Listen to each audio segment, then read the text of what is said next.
మూఢజహీహి ధనాగమతృష్ణాం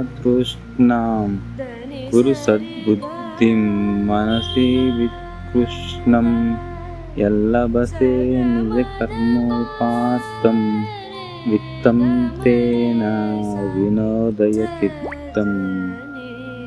భజ గోవిందం భజ గోవిందం గోవిందం భజ మూఢమతే. ఓ మూఢుడా, ధనార్జన చేయాలని తృష్ణను నీ మనసు నుండి పారద్రోలు.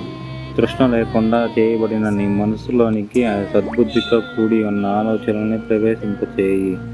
నీ స్వధర్మానుగుణమైన కర్మలు చేస్తూ వాటి వలన లభించు విత్తము అంటే ఫలమును అనుభవిస్తూ ఆనందించు.